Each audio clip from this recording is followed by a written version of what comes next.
Un arrêt cardiaque, c'est quand le cœur, qui est la pompe, s'arrête de fonctionner.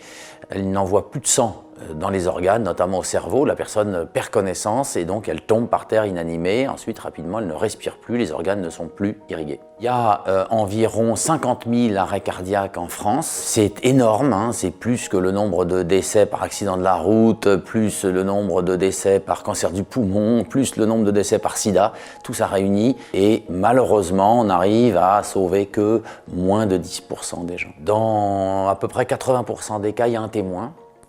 Auparavant, le témoin, il faisait rien, quasiment rien, et c'est pour ça qu'il n'y avait pas de survie.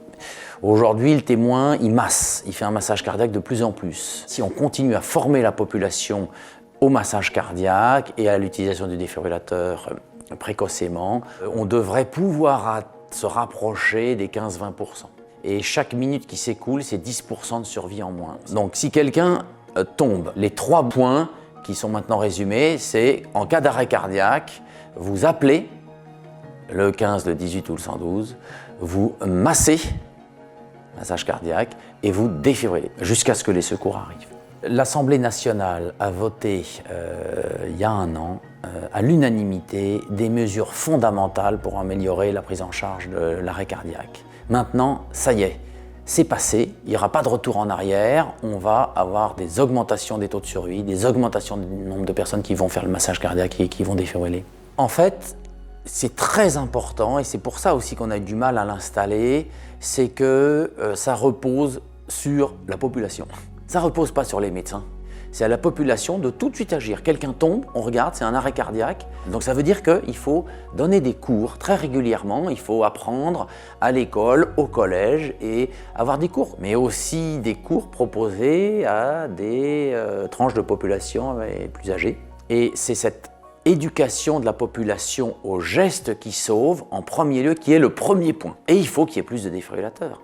Il faut que les défibrillateurs, maintenant, ça devienne un peu comme les extincteurs.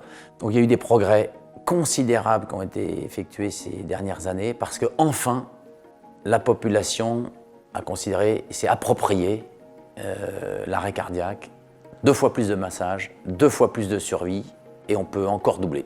Notre association elle s'est engagée sur 5 actions stratégiques. La première, c'est de sensibiliser le plus grand nombre de personnes au massage cardiaque et à l'utilisation des défibrillateurs. La deuxième, c'est organiser des dîners de gala pour collecter des fonds pour la recherche cardiaque publique. Le troisième enjeu pour nous, c'est de pouvoir peser sur la législation. Le quatrième enjeu, c'est d'ouvrir des centres d'accueil tels que celui-ci, ouverts aux familles, puisque ça n'existe pas en France. Et le cinquième enjeu, c'est de créer en France des territoires remarquables en gestes qui sauvent. Une association caritative, c'est une association utile. Elle est utile aux autres, ça veut dire que chaque fois qu'on consacre du temps, on le fait pour les autres. On ne le fait pas pour soi-même. On ne peut pas se masser soi-même. Pour se sauver d'un arrêt cardiaque, on est obligé, on est dépendant de tiers et d'autrui. Donc notre envie, c'est d'être utile à une cause publique.